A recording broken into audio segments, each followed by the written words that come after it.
Good morning, bonjour à tous, and welcome to the fourth edition of FITA, organized by TRBC, of which I'm proud to be co-founder and honorary chairman.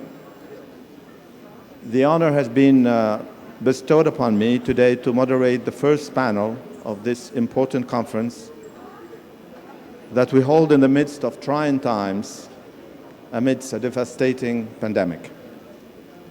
The subject that we will be debating in this panel is the impact of COVID-19 on trade, finance, and investment projects in Africa. Allow me first to make a few comments, introductory remarks, before turning the floor over to the stellar panelists who have kindly accepted to honor us with their presence today.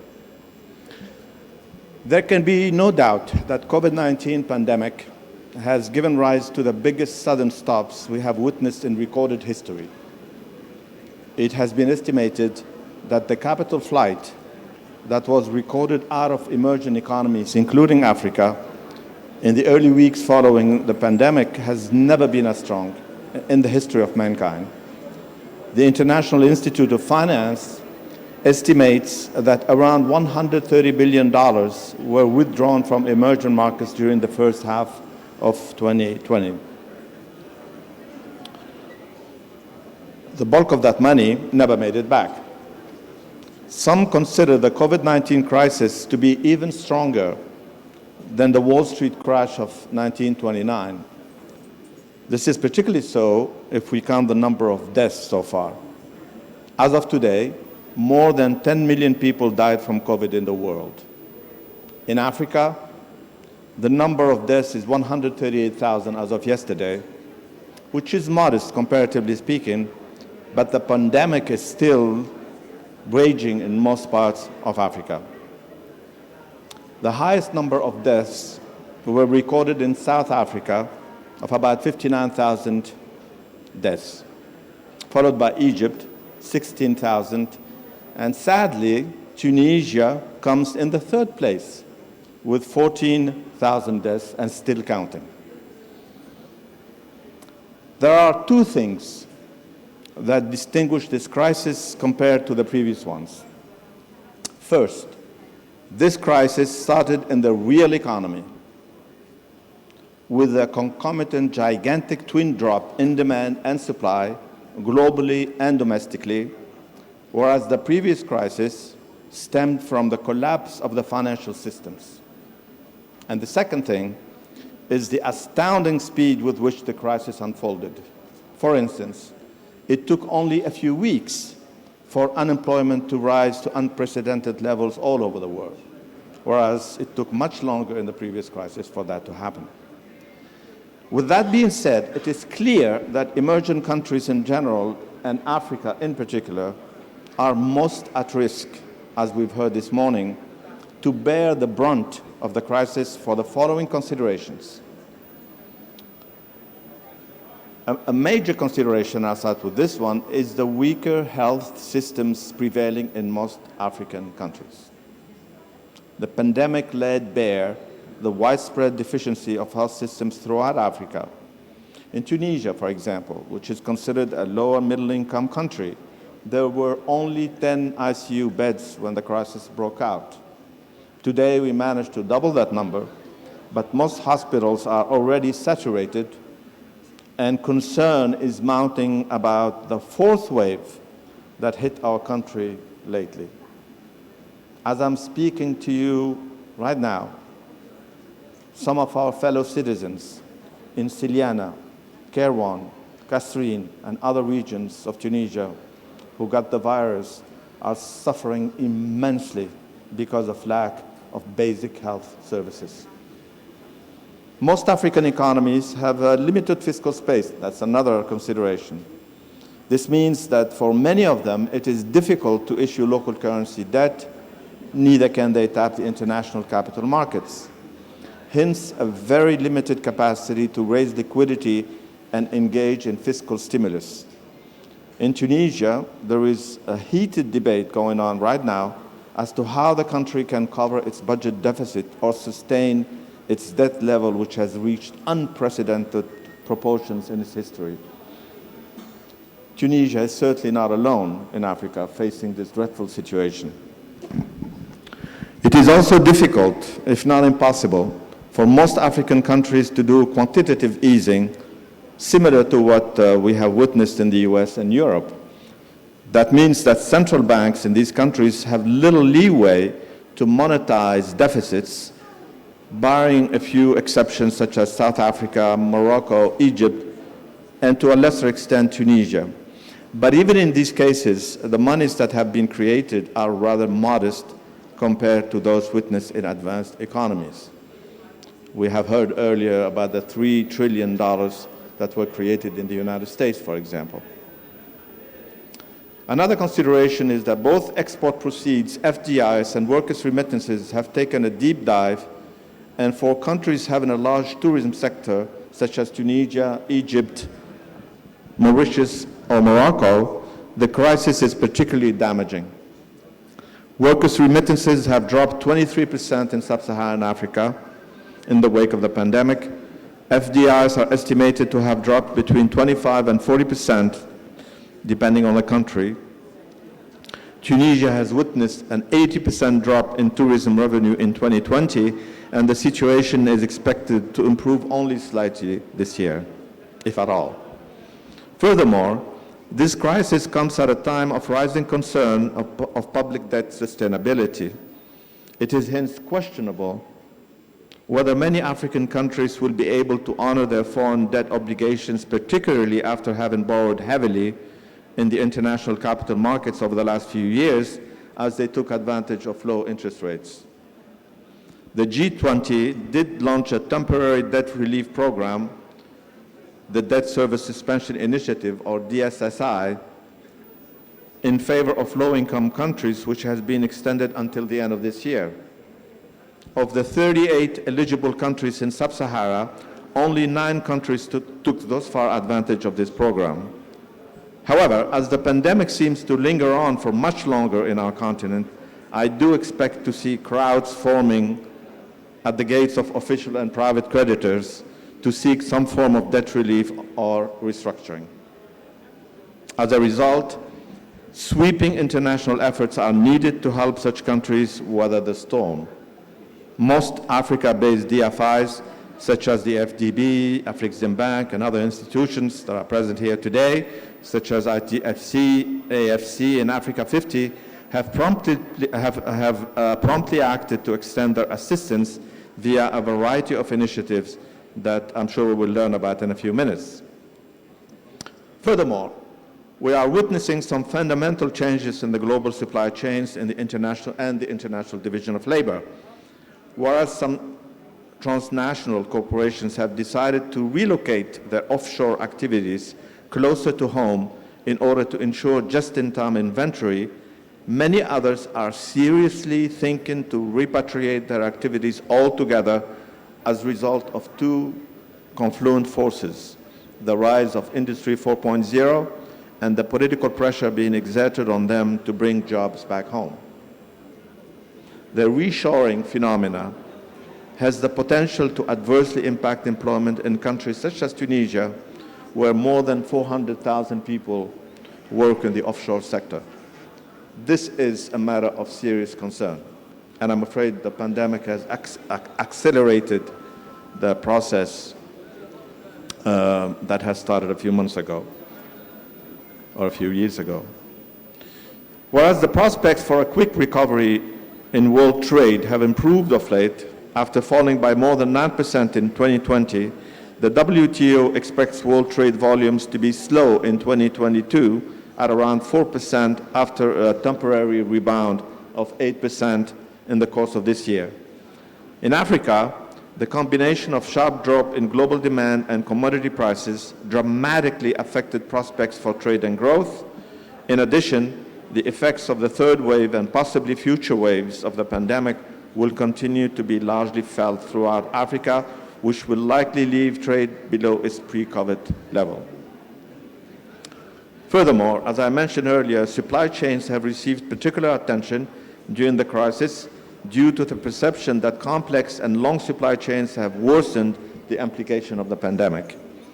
This would suggest that recovery from this crisis calls for cooperation to reverse protectionist policies, resist implementing further barriers, and strengthening the robustness and resilience of supply chains. In the end, the burning challenge is how can African firms be quickly reintegrated to the global value chains. And last but not least, a strong investment case must be made to promote health in Africa. Our continent is still far from meeting key health financing goals such as the Abuja Declaration target of allocating 15% of the government budget to health. Only 3 countries in Africa have so far attained this target. In addition, Africa continues to import up to 80% of its pharmaceuticals when it has what it takes to build its own production capacity. We hope that this pandemic will serve as an eye-opener for Africa to count first and foremost on itself to preserve and promote the health of all Africans and be better prepared to mitigate the risks of future pandemics. We were delighted in this respect that a few weeks ago, Afreximbank and AFC have signed a collaboration agreement to facilitate and support manufacturing of vaccines on the continent. It is a good step in the right direction. Thank you very much.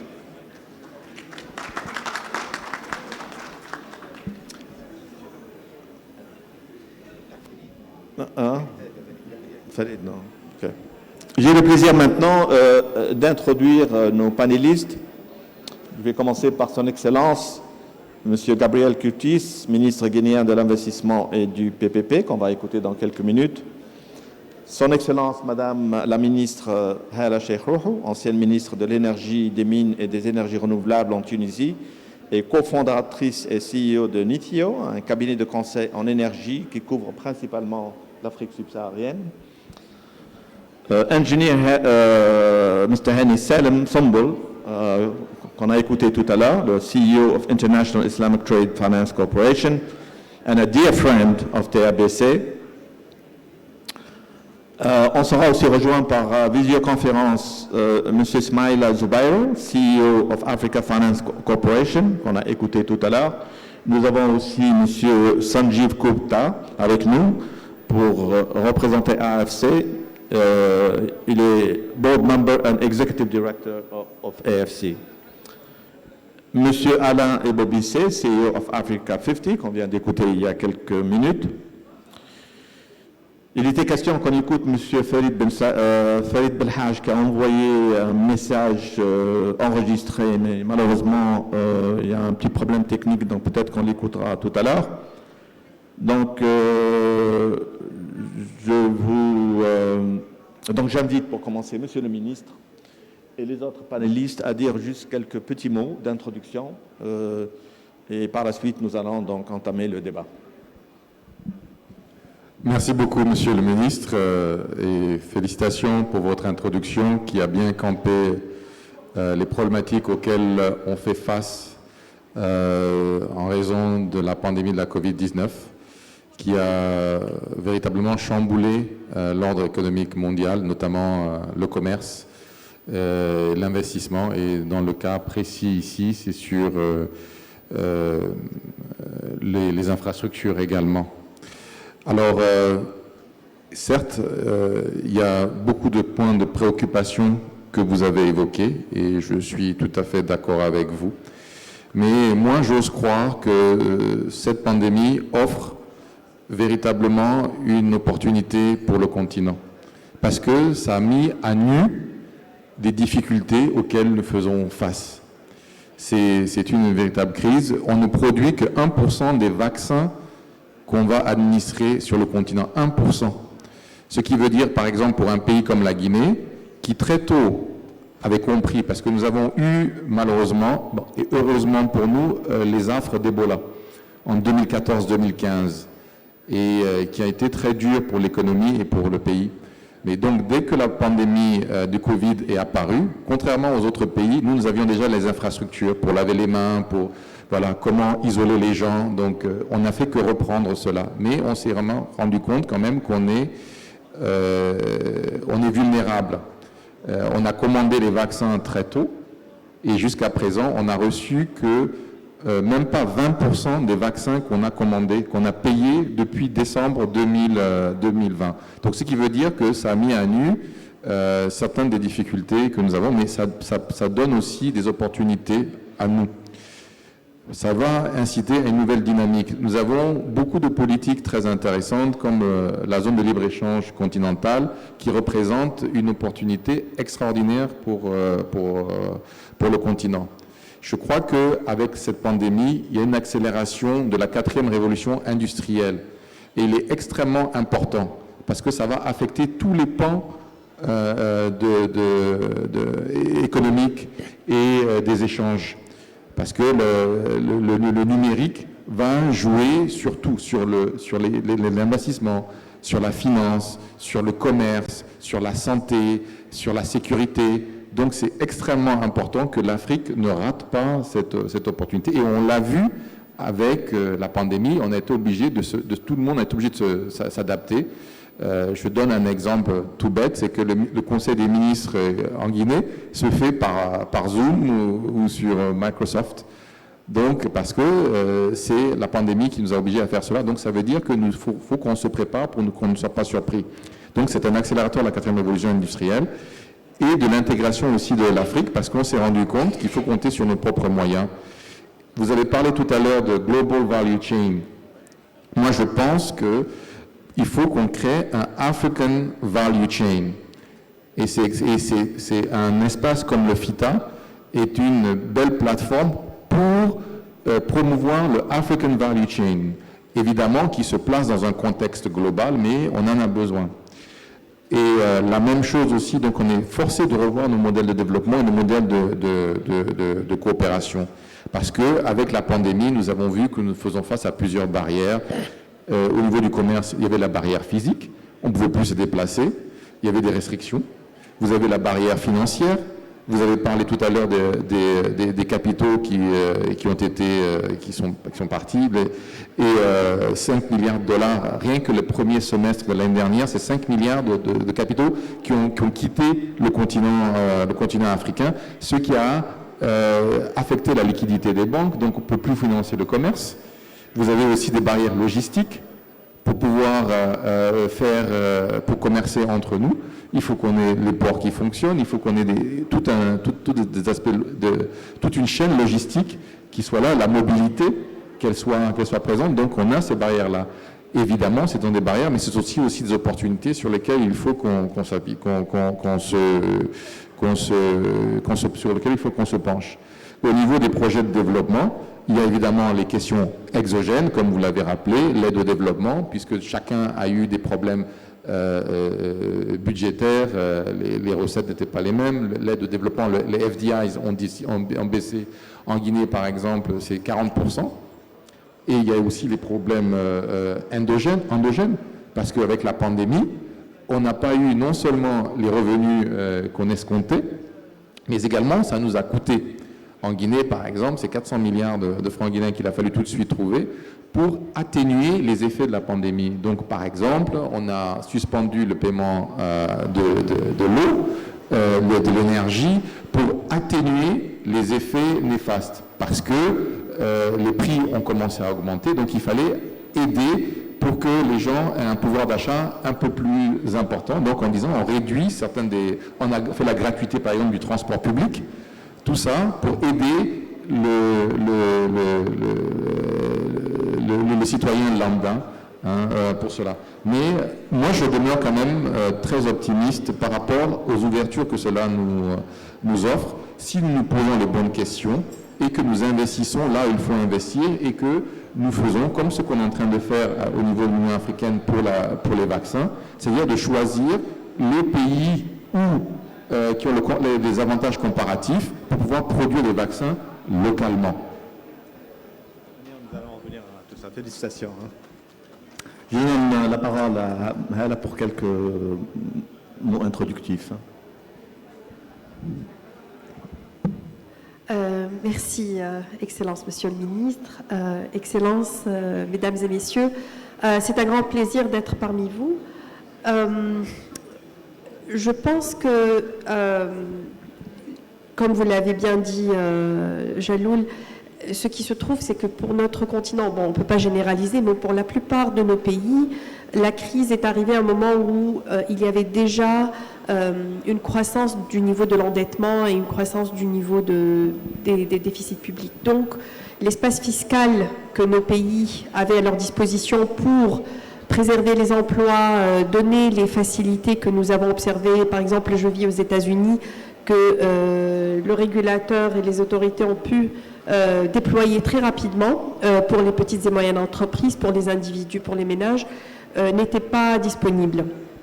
De même, Monsieur le ministre a mentionné l'exemple qui est partout ailleurs de gratuité ou de retarder le paiement de l'électricité, de l'eau. Il faut commencer à réfléchir à comment s'assurer que ces efforts ne se traduisent pas par des déficits au niveau des sociétés nationales d'électricité et d'eau quant à leur capacité à faire leurs investissements requis dans l'entretien des infrastructures existantes et dans le développement des infrastructures supplémentaires. Maintenant, je suis d'accord avec son Excellence, le ministre guinéen, sur l'optimisme, parce que nous sommes le continent le plus jeune, nous sommes un continent, en fait, quand je mets ma casquette action environnementale et changement climatique, c'est le continent qui est le seul qui est encore en train de se développer à l'intérieur de son budget et ses moyens écologiques et biologiques. Donc, il y a des opportunités importantes. Il y a beaucoup de volonté de réaliser des investissements dans les 5 à 10 prochaines années par la communauté internationale.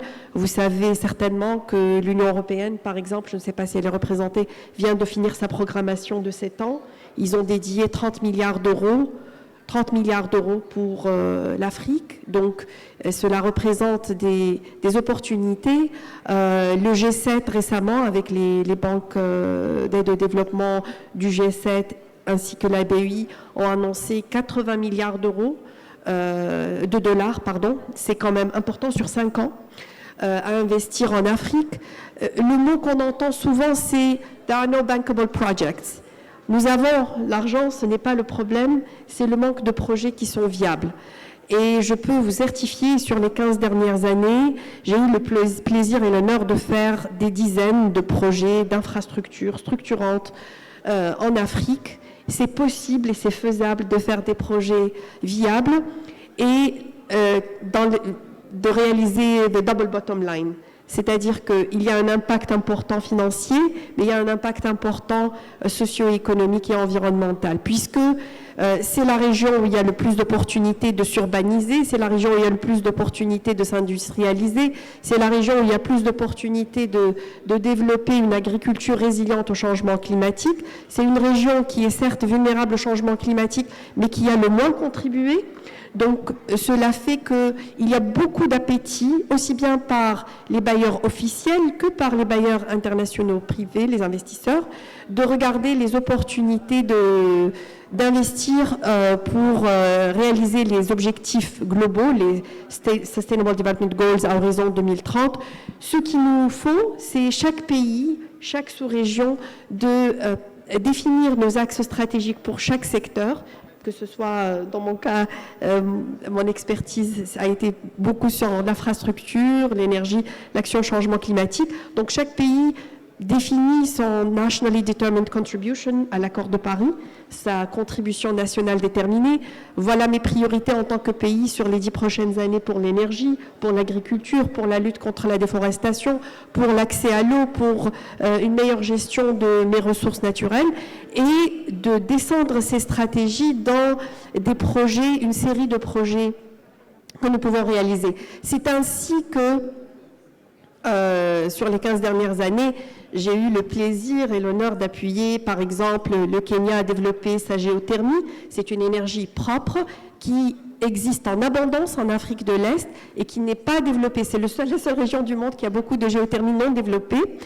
Cela requiert une expertise de forage qui n'est pas dissimilaire du pétrole et du gaz. Et grâce aux formations et aux investissements que nous avons fournis aux entités kenyanes, aujourd'hui, c'est elles qui sont en train de forer en Éthiopie pour tout le moyen, parce que tous les pays du Rift Valley ont énormément d'opportunités de développer cette énergie propre. De même, vous parliez de l'industrialisation, de value chains. Lorsque j'avais travaillé avec le Maroc et avec le fonds Clean Technology Fund, le fonds des technologies propres pour le climat, nous avons pu mobiliser 900 millions de dollars ou d'euros, je ne me rappelle plus, mais probablement 900 millions de dollars pour le Maroc pour agir de manière intégrée, avoir un programme éolien avec un backup water storage and pumping et électrification rurale qui soit associé avec une exigence d'industrialisation locale pour fabriquer une partie du secteur éolien dans le pays. Parce que lorsque nous fournissons aux investisseurs privés la visibilité sur la demande existante, c'est là où nous pouvons attirer les investisseurs. Et ce sont des projets qui se sont réalisés sur le terrain. C'est ML de l'Italie qui est en train de faire ça au Maroc. Donc, il y a beaucoup d'exemples. Donc, c'est possible, c'est faisable de réaliser des projets structurants sur le continent. La Guinée, vous avez une grande richesse en hydroélectricité, en minerais. Donc, lorsque j'étais à la BAD, il y avait beaucoup d'efforts pour utiliser la facilité juridique africaine pour vous accompagner. Et je pense que c'est là où c'est un retour sur investissement très élevé de bien structurer les accords de long terme dans les partenariats publics-privés desquels vous êtes en charge. Comme ça, il y a un accord qui soit stable, équilibré, qui peut résister au cycle économique et politique lorsqu'il n'est pas très injuste. Et donc, si dans notre continent et dans nos pays, nous arrivons à recevoir notre part de la valeur intrinsèque des produits naturels, les minerais. Aujourd'hui, nous parlons de Industry 4.0. Le cobalt, c'est en RDC, que 70% du cobalt qui est nécessaire à beaucoup de technologies intelligentes. Donc, il y a vraiment de grandes opportunités.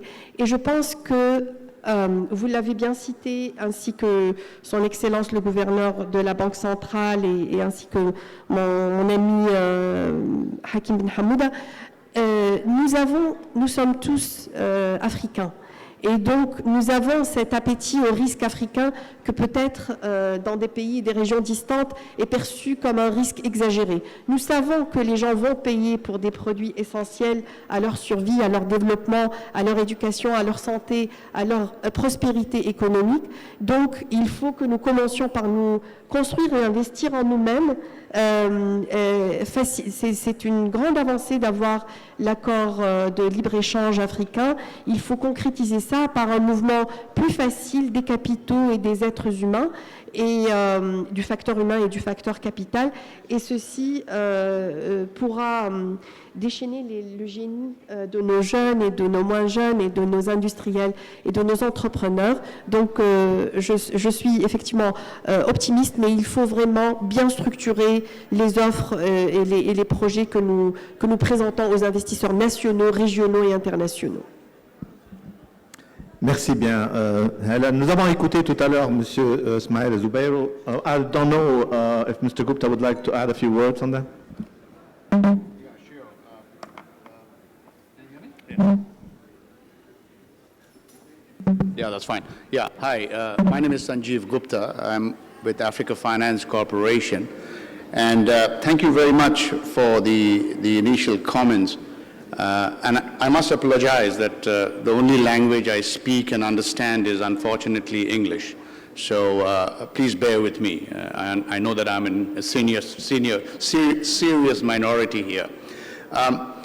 The point I like to make is that, you know, there is a saying that the more things change in this world, the more they remain the same.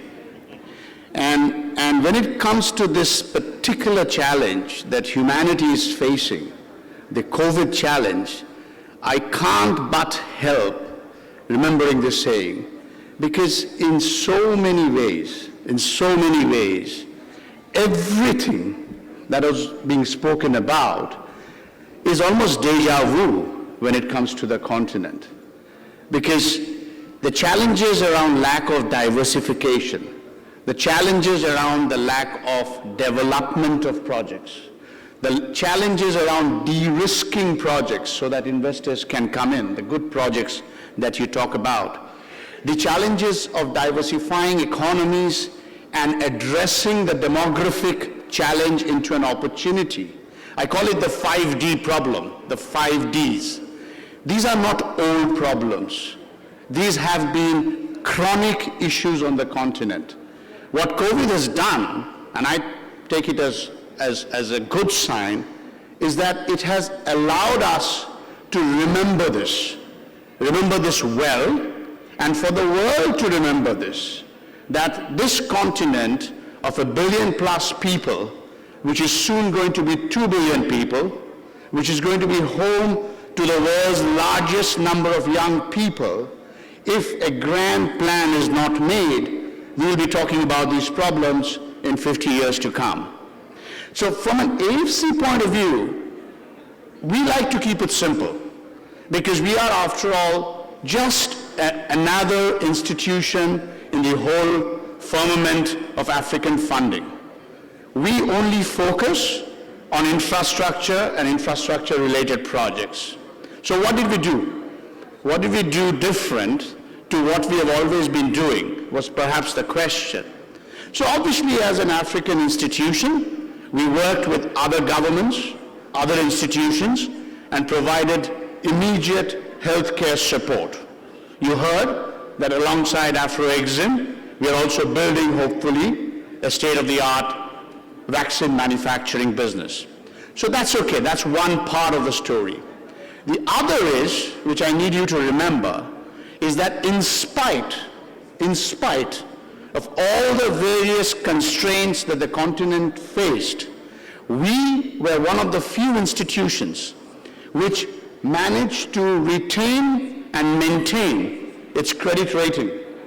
We are rated very high. We are rated A3, which is the second best rated institution on the continent, and that rating was maintained during a very difficult period. That allowed us to go and tap into global capital markets and we raised in the last 15 months more than $2.5 billion new money. And what did we do with the money? We provided support to African financial institutions and African sovereigns. Again, to me, this was a temporary issue. This was something we did because we could raise money, African governments and African institutions couldn't, so we provided the bridge. But the third point I'll make, and I'll finish after that, is perhaps the most important point. And that is that, you know, there is again an English saying that men may come and men may go, but we go on forever. Now, we as an institution were created by African states to invest in Africa. For us, unlike global capital, Africa is not an asset allocation game. It's the only game that we were created to play. So therefore, when we invest with a long-term perspective. Just to give you an idea, we have invested close to $9.5 billion now over the last 12 years across 35 countries. And the reason I'm highlighting it is because I want you to understand, and I think I'm in agreement with my fellow panelists therefore, that development in Africa will not happen unless we take a holistic view. And let me explain this. We call it the ecosystem way of doing things. And what I mean by that is that when we invest, we try to see the ecosystem around which a investment can be supported. So if we invest in a mine which mines a certain mineral, as you know, most African mines, the mineral that is mined goes away. It doesn't get processed in the continent. We want to create the processing industry.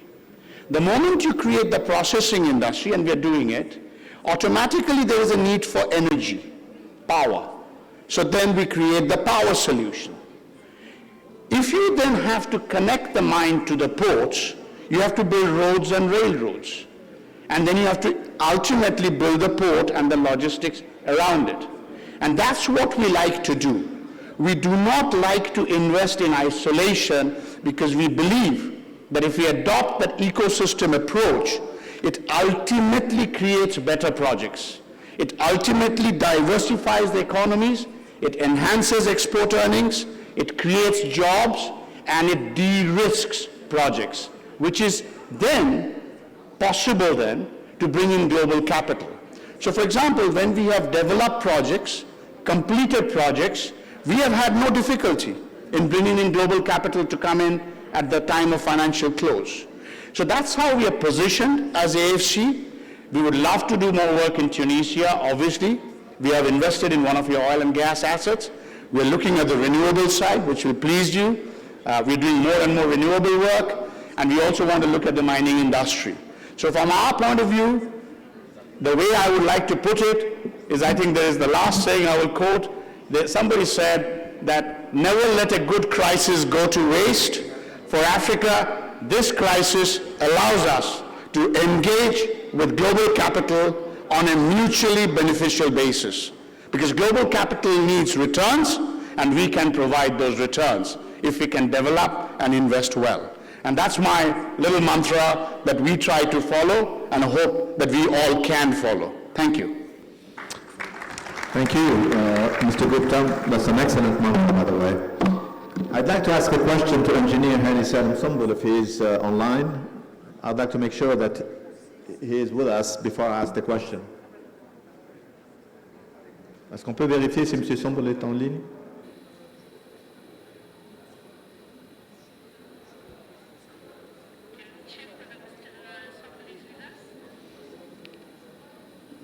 Est-ce que quelqu'un pourrait m'indiquer si M. Sumbul est toujours en ligne? Très bien. En attendant, je vais poser... Recording in progress. Ah.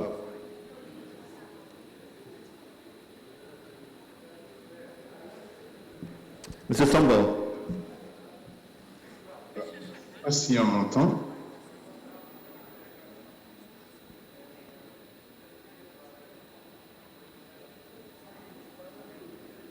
I can see him, but I can't see his office.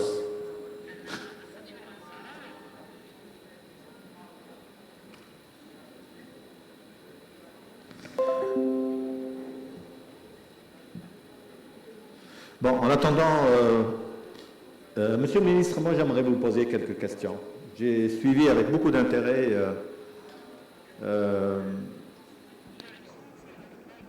le développement dans votre pays. Je dois vous dire que je suis impressionné. En moins de 10 ans, vous avez pu lancer pas mal de choses. Vous avez fait des efforts monstres pour développer le secteur privé. Vous avez établi le guichet unique. Vous avez lancé aussi l'agriculture, le secteur agricole, avec 200 000 hectares qui sont aujourd'hui exploités. Dans les PPP, vous avez aussi lancé pas mal de projets, surtout dans le secteur énergétique, je pense. Et avec tout ça, et puis on est très impressionné par les mesures que vous avez prises pour venir en aide à la population donc lors de la pandémie. Mais avec tout ça, il n'y a eu que 168 décès dans votre pays, jusqu'à hier, à ma connaissance. Quel est votre secret? Merci beaucoup. Effectivement, la Guinée a fait de grandes avancées sous la conduite du président de la République, le professeur Alpha Condé. Vous parlez de l'énergie qui ont été faits en PPP, et Madame en a parlé tout à l'heure. On a multiplié par 10 la production énergétique de la Guinée en 10 ans. Et ça a été fait grâce à de nombreux PPP où on a vraiment été outside the box, comme on dit, pour développer donc les deux grands projets, mais il y en a eu d'autres, ce qui est Caleta avec 240 MW et Swapiti avec 450 MW. Et il y en a d'autres aussi qui...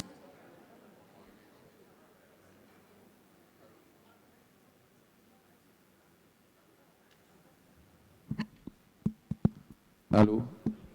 Allô? Ah voilà, ça y est, c'est revenu. Donc il y en a d'autres aussi qui vont arriver dans l'agriculture, comme vous l'avez expliqué. Beaucoup d'investissements ont été faits là-dedans. Concernant la question du...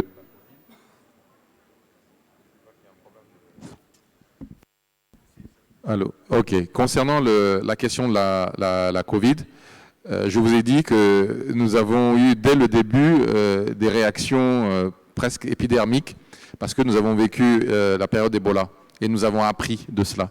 Donc dès que c'est arrivé, nous avons une agence qui est l'équivalent du CDC, qui est d'ailleurs appuyée par le CDC américain.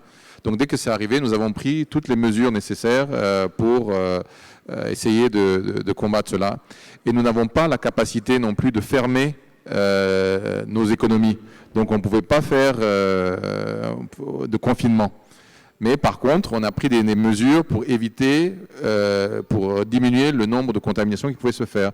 Par exemple, on a fermé les marchés à 16 heures. Dès le mois d'avril, on a exigé le masque à tout le monde avec une amende. Nous avons mis un couvre-feu à 20 heures. Nous avons aussi pris des mesures dans tous les bureaux de lavage des mains, de distanciation sociale.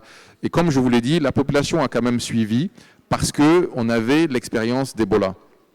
Et comme les cas sont arrivés surtout dans la capitale, à Conakry, on a carrément fermé la capitale du reste du pays.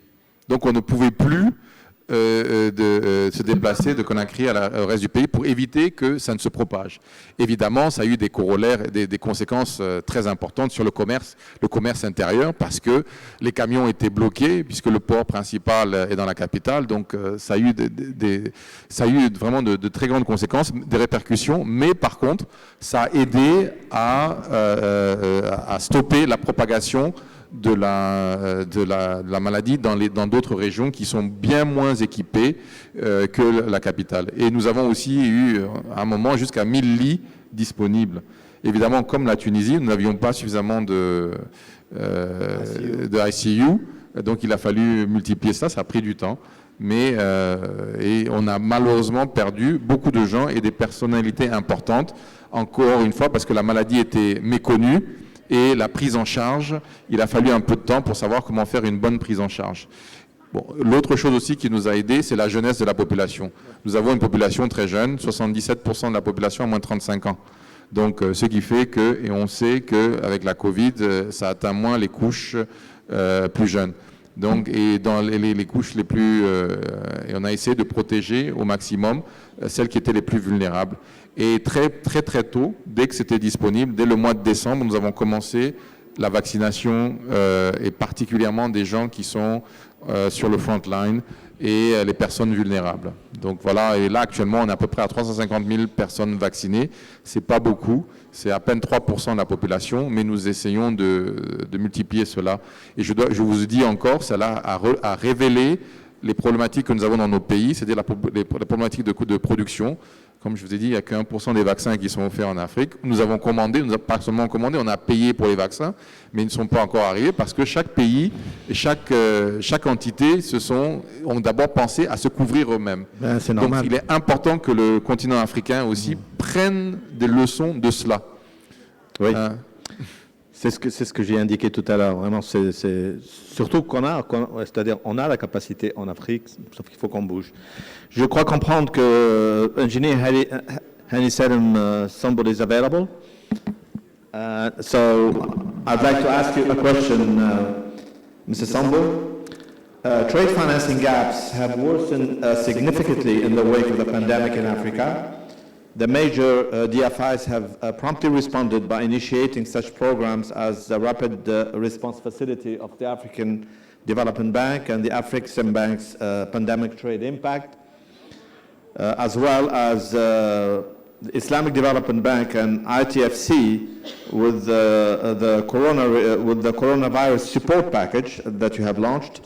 However, tighter cross-border limits and a significant drop of correspondent banking facilities, along with high-risk aversion by commercial banks, are largely curtailing trade transactions in Africa in the wake of the pandemic. What actions should be initiated by both governments and DFIs to address such constraints? And in particular, how can we invigorate African banks to promote the advancement of the AFCFTA? Thank you, Your Excellency. Jalul, you have really summarized in your introductions most of the impact that the coronavirus had on not only in Africa, globally. You know, the spread of this new coronavirus was, as you know, started as a health crisis, and then it was really transferred to be more of a hitting the economies and then the financial sectors.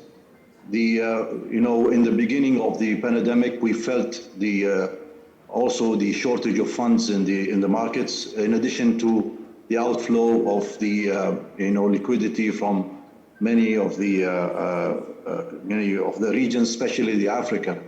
The Africa, as you know, contracted actually in the beginning of the pandemic, but we were expecting that things will go better in the early days. However, the global output forced this contraction to really worsen with especially in the first and second quarter of 2020. We know the African global output at that time contracted by almost 2%. And definitely Africa suffered in the first year,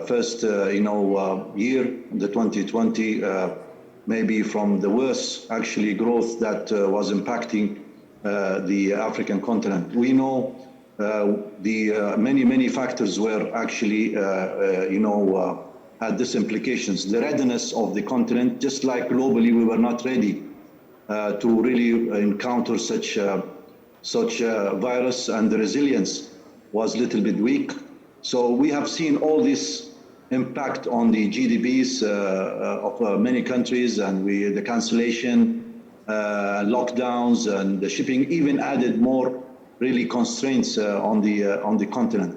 So similarly, I think the global trade, which was actually forecasted in the early days to grow by 2.7% to 3%, contracted, really by more than 8% toward the end of the year. And as you said, the global financial, crisis also had an impact on the capital outflow from Africa.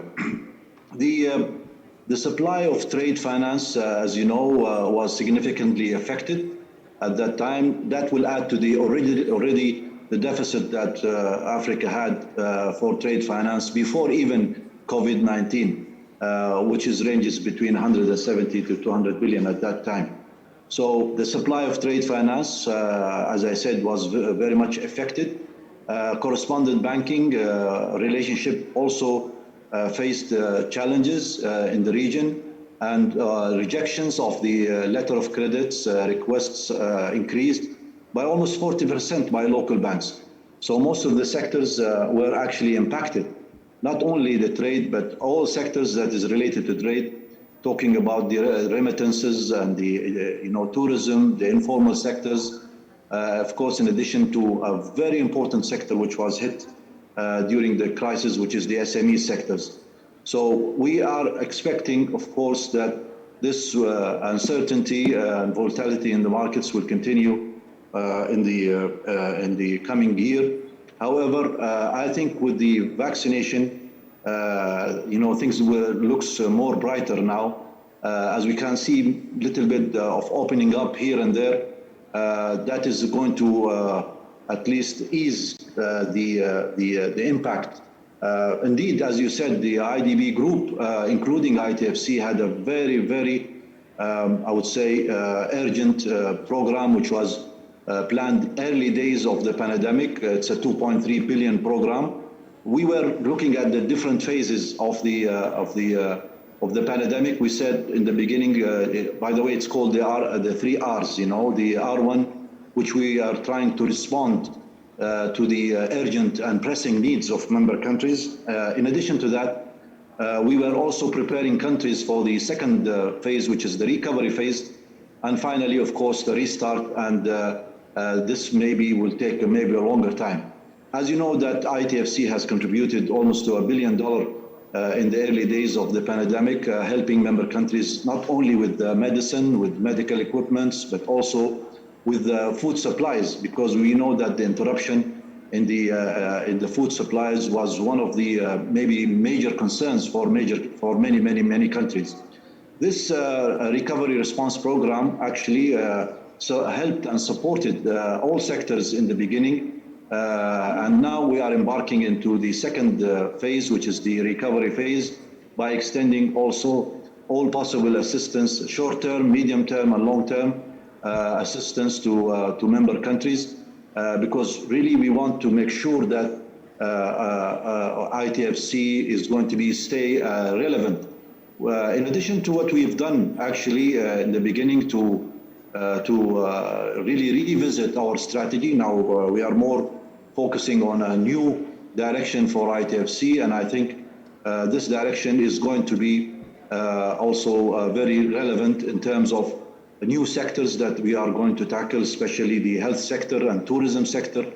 And what we think that now governments, we go back to the financial institutions. We have tried really to keep really in the early days, strong ties with the financial institutions, just through the syndicated operations, big syndications, so that countries will not feel really the tide.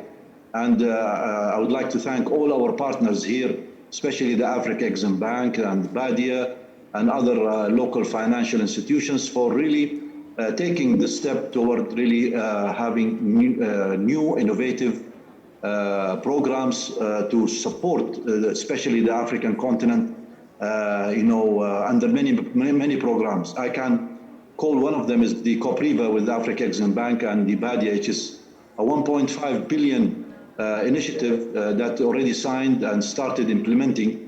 We'll have, of course, we are going to support the financial sector in Africa, especially the local banks, and try to bring trust and confidence to the trade markets in Africa. In addition, of course, we have a special vaccination program that is going to be, of course, available for member countries. In fact, ITFC already started approving transactions to procure vaccinations for member countries.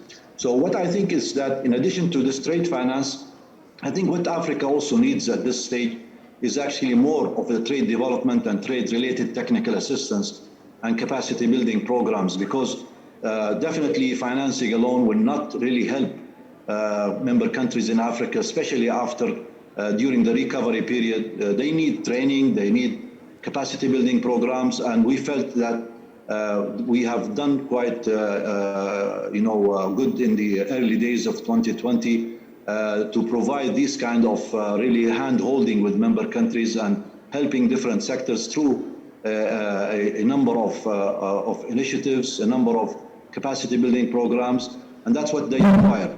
Now, the issue is that how much really Africa can also benefit from the CFTA. Many member countries, they do realize the importance of this big agreement, actually the biggest since the establishment of the WTO.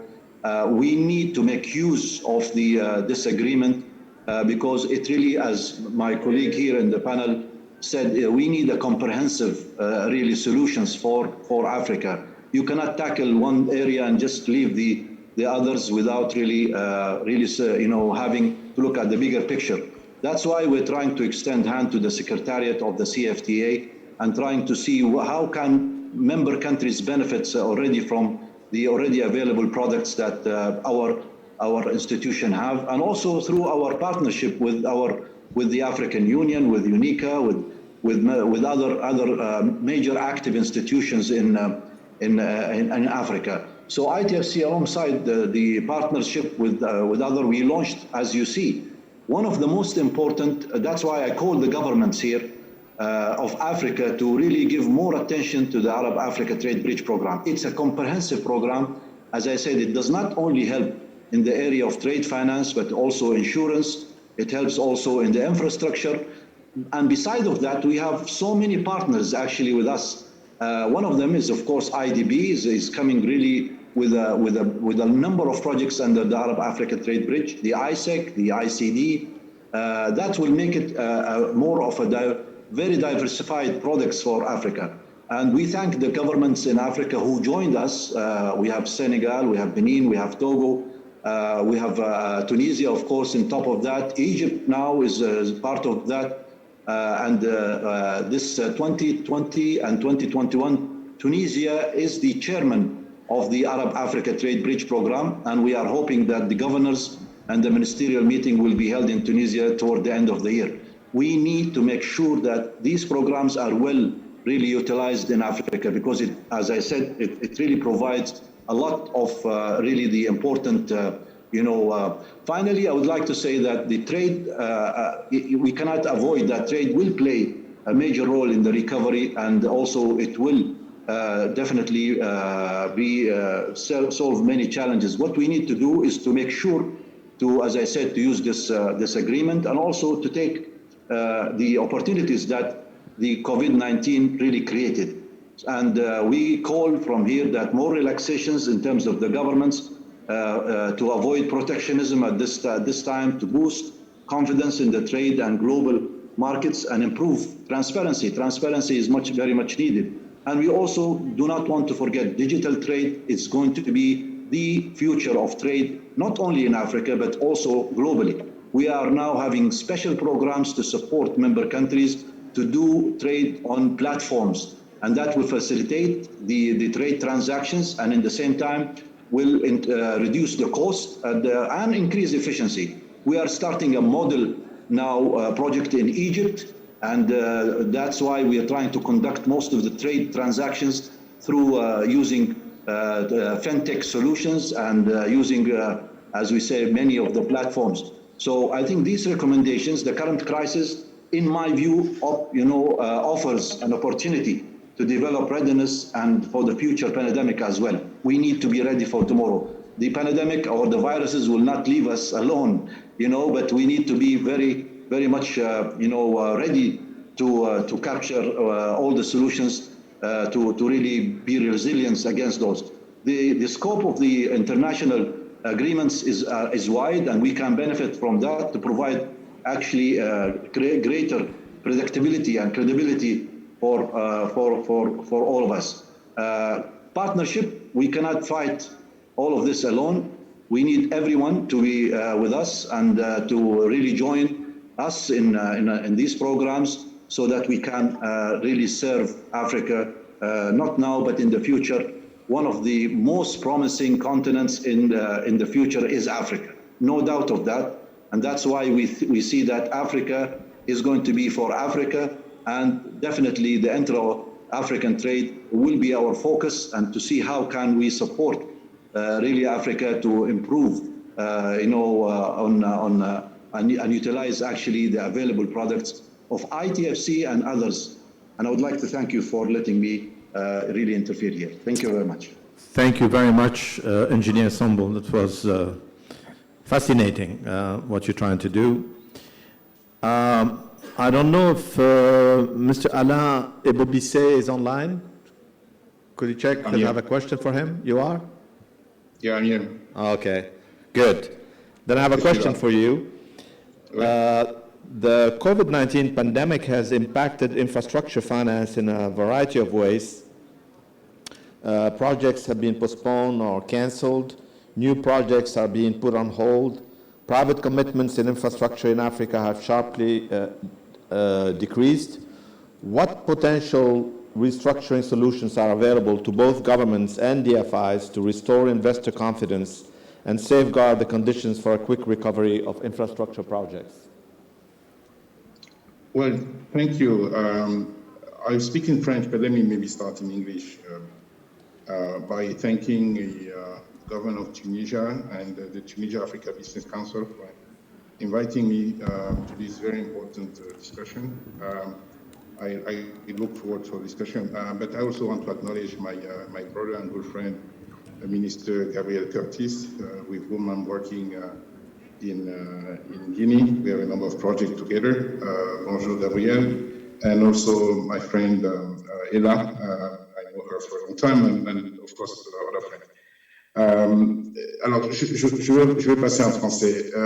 Donc, en deux mots d'abord, Africa 50, j'ai parlé tout à l'heure pour nous présenter, mais je pense que je voudrais donner les trois axes d'intervention que nous avons, qui pourraient être utiles à l'audience et puis à ceux qui nous suivent virtuellement, pour dire que, en fait, l'un des aspects sur lesquels nous focalisons le plus, c'est le développement de projets où nous soutenons par le financement, mais également par le support en termes d'équipe, d'expertise, la phase conceptuelle du projet, la phase d'amorçage, parce que vraiment, et je crois que c'est Ella qui le disait tout à l'heure, c'est là où on a le plus gros besoin dans notre pays, dans notre continent, dans nos pays, parce que nous devons créer plus de projets bancables pour attirer donc ces investissements.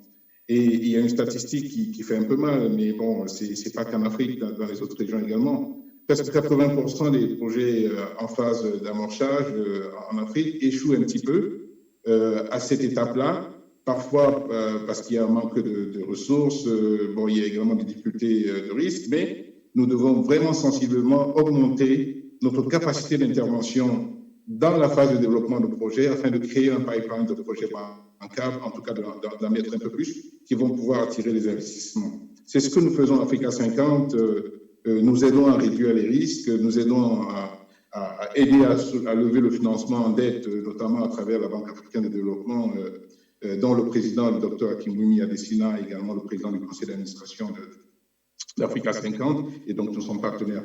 Ensuite, nous avons un véhicule d'investissement plus classique comme les autres, qui permet d'investir dans des projets un peu plus en aval, quand les projets ont été déjà définis comme étant bancables, et même quelquefois, nous investissons dans des projets opérationnels.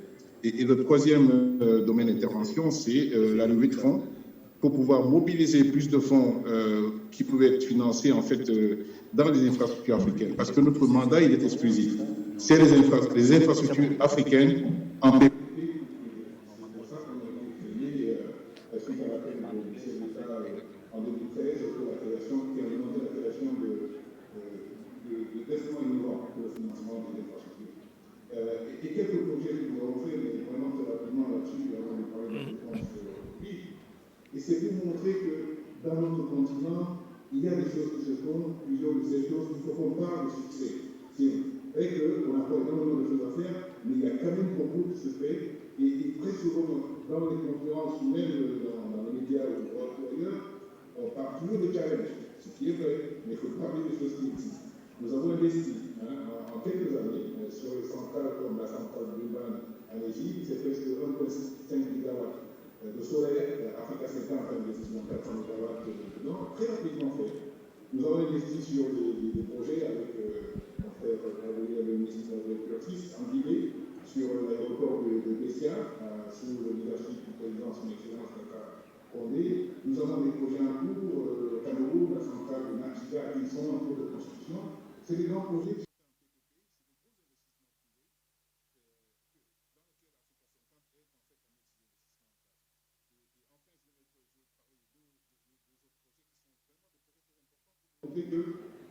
On fait des choses très intéressantes dans ce continent, il faut en faire beaucoup plus et beaucoup plus rapidement. Par exemple, au Kenya, nous sommes en train de développer ce qui sera les premières lignes de transport d'électricité privées en PPP. Le président Kenyatta nous a confié ce projet et nous sommes en train de le faire avec un partenariat de Power Grid en Inde.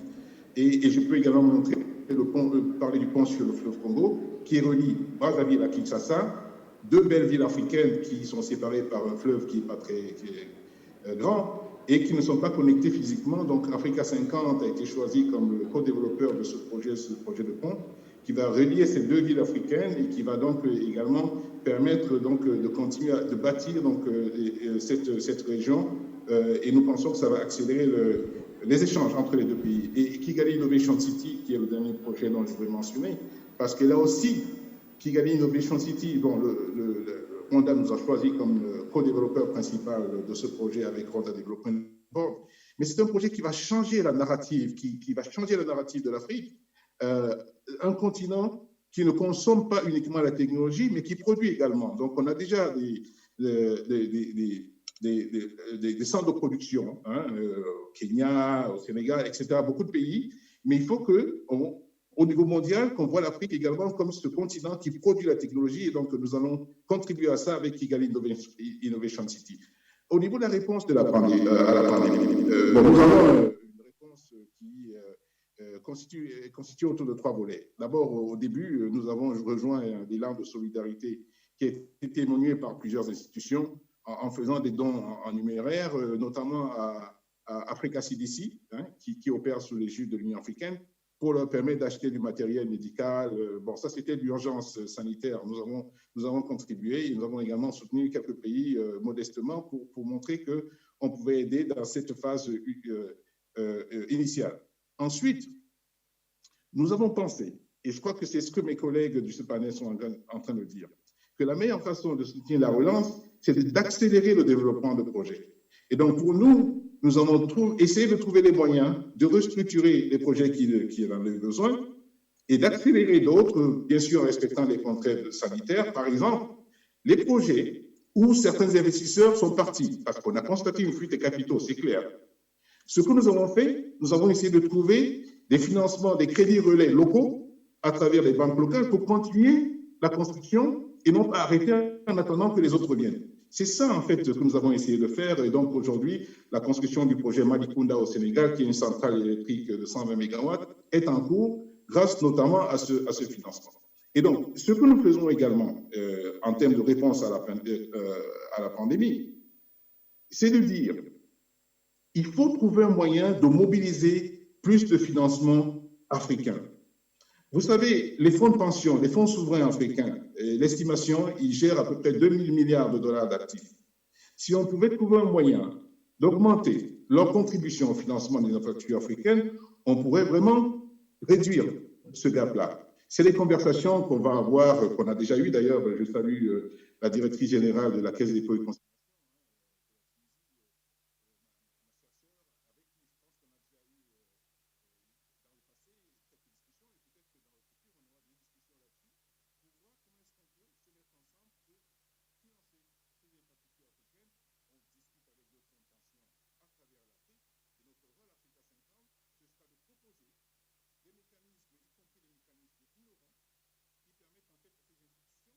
D'investir dans l'infrastructure de manière sécurisée, parce que, effectivement, leur responsabilité fiduciaire à ces institutions, c'est alors de bien gérer les pensions, les retraites qu'ils doivent gérer. Donc, ça, on le comprend. Donc, tout ça fait que nous avons cette réponse au niveau donc, de notre réponse post-Covid. Autre chose que nous faisons pour répondre au Covid, c'est que nous avons aujourd'hui un rôle de promotion du fait que la relance post-Covid devrait passer également par une augmentation sensible des investissements en infrastructure et que le secteur privé devrait avoir un rôle plus important. Vous savez, aujourd'hui en Afrique, le secteur privé contribue vraiment de manière relativement faible aux projets d'infrastructure et je crois que comparé aux autres régions émergentes, on peut augmenter sensiblement. Les gouvernements aujourd'hui, et mon frère Gabriel peut le confirmer, reconnaissent que c'est très important d'augmenter la part du secteur privé. Donc, on va continuer à soutenir les gouvernements pour améliorer le climat des affaires, pour faire en sorte qu'ils se dotent également de plus de capacités pour négocier ces contrats de PPP qui sont des contrats complexes, parce que ce que nous voulons, et je crois qu'Ella l'a mentionné tout à l'heure, c'est que du côté du gouvernement, avec la facilité africaine juridique qui est logée à la BAD, les institutions comme les nôtres, Africa 50, qui focalisent sur le développement de projets, que nous puissions avoir des projets équilibrés, qui soient non seulement, en fait, je dirais, équilibrés, mais qui soient également perçus comme étant équilibrés, parce que c'est ça qui va permettre de continuer sur la durée. Je vais terminer par rapport à une innovation que nous sommes en train de proposer et de pousser de manière très forte avec le soutien de la Banque africaine de développement. C'est ce que nous appelons le recyclage des actifs. Le recyclage des actifs ou l'asset recycling, c'est essentiellement, ça permet au gouvernement de débloquer le capital qu'ils ont investi dans des infrastructures existantes et rentables en proposant ces infrastructures à des investisseurs du secteur privé dans le cadre de concessions. Le capital ainsi libéré peut alors financer. Les gouvernements peuvent utiliser ce capital-là pour financer les plans de relance de nouvelles infrastructures, telles que dans le domaine de santé, mais ça peut également être des infrastructures dans les autres domaines. Ça fait qu'on recycle ces actifs-là. Et je pense que c'est un mécanisme qui permettrait, en fait, d'attirer des grands investisseurs institutionnels, parce que ces investisseurs-là préfèrent avoir des infrastructures qui génèrent déjà du cash flow. Et au-delà de ça, ce mécanisme permettrait également à l'Afrique d'envoyer un message au monde en disant, oui, très bien, on a besoin de soutien extérieur, mais en même temps, nous essayons également de trouver des ressources propres, endogènes en Afrique, pour financer notre relance. Je crois que c'est très important, parce qu'il faut mettre fin à l'idée fausse, selon nous, selon laquelle l'Afrique, notre continent, est trop risqué. Ce n'est pas vrai. J'ai mentionné tout à l'heure dans mon discours d'ouverture l'étude de Moody's qui disait que, en fait, les taux de défaut en Afrique sont plus bas que dans beaucoup d'autres régions et les rendements sont bons. Donc, on va continuer à parler des success stories. On va pas continuer à parler, on doit continuer à parler, je devrais dire, de choses qui marchent dans notre continent. Parce que c'est très important, parce que le succès appelle le succès. Africa 50, nous sommes une institution relativement jeune, presque à peu près 5 ans d'opération active, mais nous sommes prêts à contribuer au financement des infrastructures en Afrique. S'il y a des partenaires potentiels dans la salle, nous sommes prêts à engager des discussions. Même si nous ne sommes pas dans la salle, nous avons les moyens de pouvoir dialoguer, et les organisateurs ont nos contacts, et nous serons prêts à continuer à financer les infrastructures en Afrique parce que nous pensons que c'est du bon business, ça a un impact positif financièrement, mais c'est également un impact en termes de développement. Et également, dernier point, c'est l'ESG, donc l'environnement et la sociale. Donc, pour construire ces infrastructures qui respectent les aspects climat, qui respectent les contraintes environnementales et sociales et qui rapportent de l'argent. Donc, c'est du win-win et c'est possible. Nous avons démontré qu'on peut le faire et donc nous voulons encore le faire encore plus et plus rapidement. Merci. Merci beaucoup, Monsieur Ebobisse. C'est très édifiant. Alors, il ne reste pas beaucoup de temps. Tout ça, c'est très intéressant. Mais j'aimerais bien savoir si Monsieur Smaïla Zoubairou est en ligne avec nous. J'aimerais bien lui donner la parole. Do you think he's on? I mean, okay, he's not. Non, mais il m'avait informé qu'il allait intervenir. Donc, très bien. J'aimerais bien te poser une autre question. How do you assess the impact of COVID on the energy sector in Africa, and how do you see the deployment of renewable-based solutions to Africa post-COVID recovery? Thanks, Shalul. So I think globally, the economic slowdown means maybe less immediate pressure in terms of the demand, which is typically exceeds the supply in most of our countries. But as the minister from Guinea highlighted, the utilities are probably now coping with bigger levels of bad receivables when it comes to repayment for their energy services from their customers. What we have observed at Nithio, the platform I'm managing currently, which is an American company that invests in distributed renewable energy solutions in sub-Saharan Africa, is that when the COVID hit, we have a data science team, and they ran a number of scenarios to see how much the distress of the cash flows to the off-grid solar operators was going to hit them. And we were prepared for the worst. And lo and behold, actually, the demand was mostly stable, and in some instances increased, because for some of the segments of the market, there was movement of population from the urban centers to the rural centers and increased demand. So when it comes to essential products and services, the context of the crisis proved that demand will be resilient for a while. Now, as the crisis is becoming longer, the savings of households and small businesses are running low. So it's important, as you were highlighting, to have a smart management of the crisis, like we heard from His Excellency, because you cannot put this stress for too long on your economy. Now, of course, if you look globally at the continent, we have had, over the last 15 years, as also flagged by my fellow panelists, growing successes at closing and implementing energy generation assets, whether they're renewable or conventional. Where the weak link now is becoming acute is the transmission distribution. And the solution is not to simply say the government has signed a power purchase agreement, they will pay no matter what, because then you are basically having double loss. The government is paying for the energy and not able to deliver it to the end users. And we have dramatic examples right now, not the least is in Ghana, where the government is paying hundreds of millions of dollars for gas supply agreements, power purchase agreement, and the energy is not reaching the end users. So how do we resolve this? When it comes to many of our countries, there are new ways to think about your energy master plan and how to achieve SDG 7, energy access for all.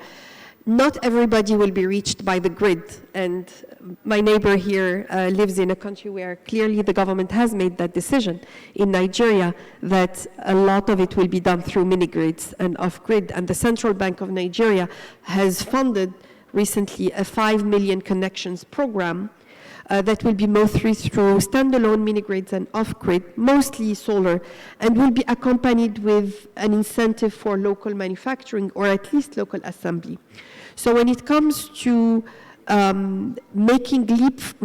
leaping ahead in achieving investments for universal access to energy, each country will need to look at the state-of-the-art technologies available today and see where are we going to do grid-based solutions, mini-grid-based solutions, and off-grid-based solutions. An example of that is Ethiopia. They have now their National Electrification Plan 2.0, which will rely on all of the above. And with, we were speaking about Industrial Revolution 4.0, actually the transmission, distribution, and off-grid assets capacity is underutilized, the existing assets. So there are artificial intelligence-based solutions that enable you to make the most out of the assets you have in place. So I recently, as part of this week's United Nations Dialogue on Energy, I moderated the panel as part of the ministerial thematic groups about what are some of the solutions to enhance the viability of energy operators in developing countries in general, and it applies in Africa as well. And that there are a variety of solutions. In my case, Nifio, what we do is we use different sources of reliable, high-quality data that exist about, at a granular level, about our continent. At 1 square kilometer level, we know what are the socio-economic, environmental indicators, and we're able to predict the relative ability to pay of households, smallholder farmers, and micro-entrepreneurs. And that allows now to be able for the energy distributor to offer the product for which there is ability to pay, and at the same time, where possible and feasible, use grants for supporting communities who don't have ability to pay. So the utility or the mini-grid or the off-grid operator doesn't have to go bankrupt because they are serving one solution for everybody. The same we discussed with Splight Artificial Energy. It's an innovation.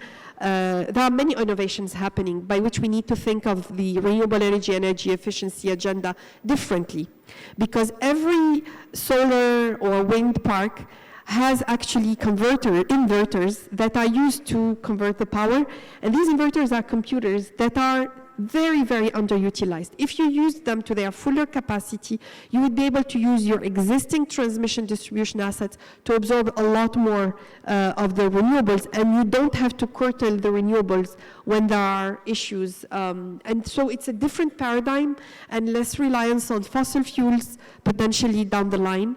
And I will pause there. I continue to think that there are, as Alain and all the panelists mentioned, what it takes is to decide what your path in terms of investment and then structure your projects and wrap up the investments. And then work on that.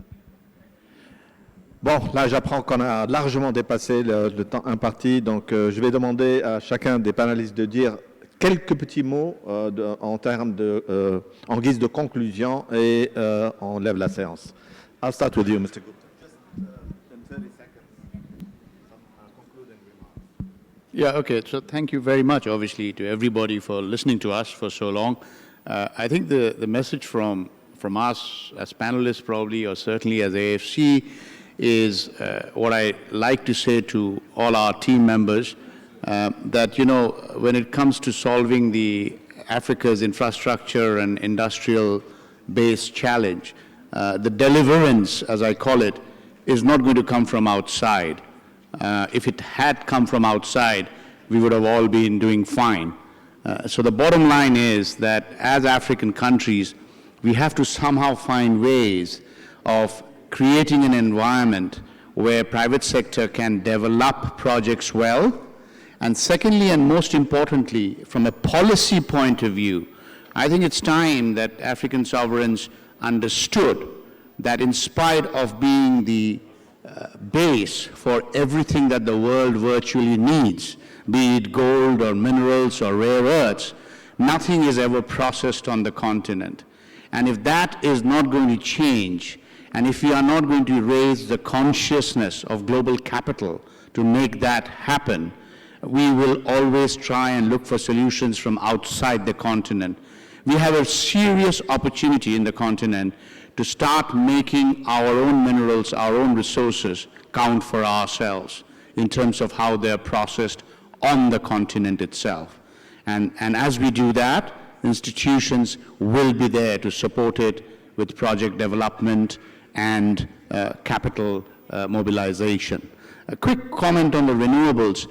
Very often people think that Africa is probably not taking the renewable debate seriously. Nothing can be further from the truth, because, you know, even though Africa produces less than 3% of the world's, let's call it undesired emissions, Africa suffers disproportionately in terms of climate damage. And unlike other countries, African governments don't have the ability to support and create the protection that climate changes actually have in terms of the damage it causes to communities. So therefore, it is an important problem for governments in Africa to deal with. Secondly, there is funding available. I know it, you know it, that globally there is huge amounts of funding today available for renewable type of projects. So why would we not take it?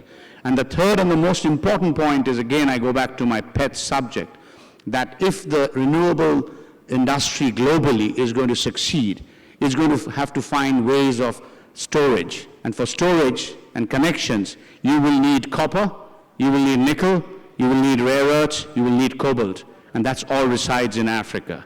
So we have to somehow find a way of actually processing those on the continent. And that's how we turn the renewable debate to our advantage. Thank you.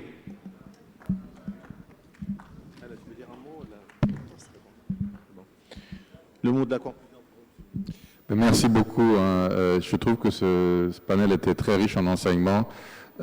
Comme le sujet est vaste, on aurait pu passer toute la journée ici, mais malheureusement on est contraint par le temps. Je dois dire que je vais revenir sur mon introduction, que cette crise, c'est une opportunité à saisir. Donc c'est très important qu'on en tienne qu'on apprenne de cette crise. Il faut vraiment qu'on puisse travailler pour retrouver un peu le dynamisme qu'on avait pre-Covid avec, parce que l'Afrique faisait, la croissance économique était là et elle était durable. Et là, on a vu que nous avons eu quand même un recul à ce niveau-là, même si pour des pays comme la Guinée, on a continué à croître, mais pas autant. L'année dernière, c'était 7% de croissance du PIB, alors qu'on escomptait être à 2 chiffres.